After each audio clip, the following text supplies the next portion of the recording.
Tal vez yo debiera hacer una precisión en la intervención mía en este panel, y es que como juez, y como juez de una Corte Suprema de Justicia de la Nación, uno tiene la obligación de ser imparcial, y esa obligación de ser imparcial implica que los jueces no pueden adelantar opiniones sobre temas que puedan estar sometidos a su jurisdicción. De así que la participación mía en este panel va a ser referida a la jurisprudencia y temas que ya ha tratado la Corte y otros de vinculación hemisférica, pero no puedo, y espero que lo comprendan, adelantar opinión sobre ninguno de los conflictos que puedan eventualmente ser sometidos a la jurisdicción.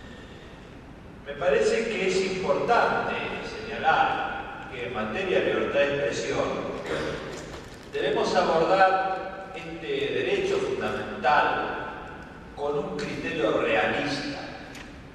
Este criterio realista nos obliga hoy en día, porque es habitual, sobre todo en el campo jurídico, señalar que los derechos terminan de ser reconocidos en las constituciones o en las leyes, y allí se acaba la tarea jurisdiccional. Creo que hay tres dimensiones de la libertad de expresión a las cuales nos podemos referir en esta participación. La primera de ellas es como derecho individual. Nuestra Corte Suprema, y creo que en esto hay una coincidencia importantísima en la región, ha reconocido el derecho individual a la libertad de expresión. Y este derecho individual a la libertad de expresión incluye el de las empresas periodísticas y el del periodismo en general, el de la profesión periodística. Y se han receptado en nuestras decisiones de la Corte Suprema los estándares internacionales, en particular los de la Corte Interamericana de Derechos Humanos. Y así se ha dicho que este derecho a la libertad de expresión es una parte fundamental del sistema democrático y constitucional argentino. Se ha dicho que no hay posibilidad constitucional de una censura previa, sino de una responsabilidad ulterior. Se ha señalado también que existe en nuestro sistema una prohibición contra la censura indirecta. En particular, la Corte ha sido muy clara en la definición de un estándar en materia de publicidad oficial como modo de censura indirecta y nuevo modo de censura como se plantea en la actualidad. El segundo aspecto que me parece importante poner de relieve es la dimensión institucional que tiene la libertad de expresión. Y aquí ya no hablamos de este derecho individual, sino la función que tiene la libertad de expresión dentro del sistema democrático. Y esto creo que hoy es uno de los grandes aspectos que presenta esta temática. Recientemente se ha publicado un libro del profesor Cassius Stein de la Universidad de Chicago que se denomina Going to the Extremes, es decir, cómo se va a los extremos. Y esta es una conducta que se está viendo desarrollada en muchos países. Es de ir a los extremos. Se produce fundamentalmente porque, según este autor, se trabaja dentro de grupos. Estos grupos cada vez tienen menos contactos entre sí, se vuelven autorreferentes, y entonces la conducta individual dentro de los grupos, al no tener el chequeo, la contrastación, produce un ir cada vez más a los extremos en diferentes planos de la vida social.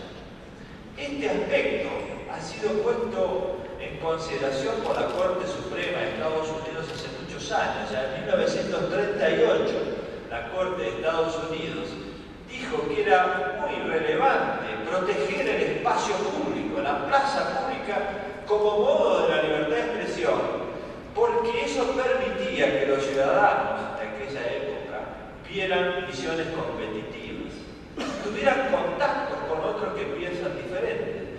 Entonces, de allí nace esta doctrina, que es la dimensión institucional de la libertad de expresión, que forma parte de la visión de balance de pesos y contrapesos. La libertad de expresión tiene una importantísima dimensión institucional porque permite la crítica, las visiones competitivas, combate la idea de un pensamiento único, de una sociedad homogénea. Nuestra Corte ha tenido oportunidad de señalar este aspecto en una causa denominada Patitó contra el Diario de la Nación, en la que se puso de relieve que es relevante para una sociedad que exista un periodismo crítico y que este periodismo crítico ejerce la contribución. Y la crítica periodística debe ser protegida aun cuando cometa errores, aun cuando existan errores, porque el error es propio del debate democrático. Y si tuviéramos que hacer un balance, es mejor la crítica, aun con errores, que la ausencia de toda crítica y el pensamiento único. Tanto la función del periodismo como la del Poder Judicial en este aspecto son absolutamente coincidentes en la medida en que hacen a la arquitectura institucional de un país. Que esto exista hace que tengamos mejores instituciones, más sólidas y más perdurantes. Y finalmente creo que hay un aspecto que se ha trabajado poco en la doctrina, pero que hay que mencionarlo, que es el aspecto filosófico de la libertad de expresión. Porque nosotros estamos muy acostumbrados a tratar la libertad de expresión como un derecho, pero también es un principio. Y es un principio de base filosófica en el sentido más tradicional de este término. ¿Qué queremos decir con que es un principio? Los seres humanos se agrupan en sociedad y cuando se agrupan en sociedad se ponen de acuerdo sobre algunos principios básicos para la vida en común. Y entre esos principios básicos que justifican la existencia de las sociedades está la libertad de expresión. Y esto lo ha dicho en la Corte, en la causa Patitó que mencioné. Dice, es función de esta Corte fundamental y proteger los consensos básicos para el funcionamiento de una sociedad en la que se pueda convivir con tolerancia de opiniones diferentes. Esto es algo que debemos aprender todos los ciudadanos de la humanidad.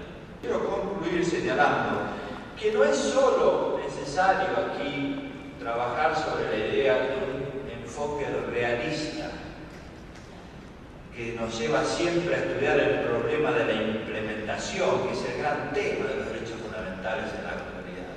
No solo es necesario la declaración legislativa o judicial, es necesaria la implementación.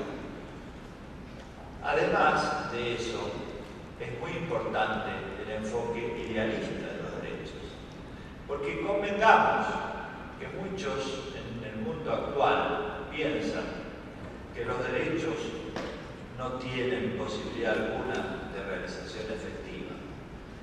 La lucha por los derechos está inescindiblemente unida a la pasión y al idealismo que cada uno de nosotros aporta en esta lucha.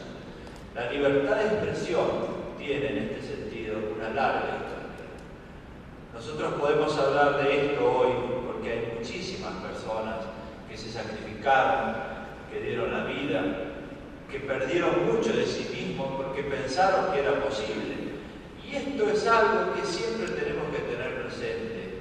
No debemos decaer frente a los fracasos cotidianos en la realización de los derechos, sino pensar siempre que es posible hacer algo más.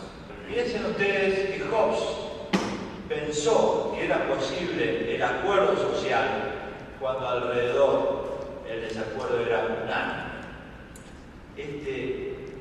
Hobbes, gran pensador de la humanidad, vivió en un momento de grandes disputas, de grandes pasiones, de peleas, de desacuerdo unánime entre todos los conciudadanos que vivieron en su época. Y sin embargo, él tuvo la dignidad y el idealismo suficiente para decir que la sociedad iba a encontrar una salida basada en un acuerdo de aquello que nos une y no en el desacuerdo fundado en lo que nos separa.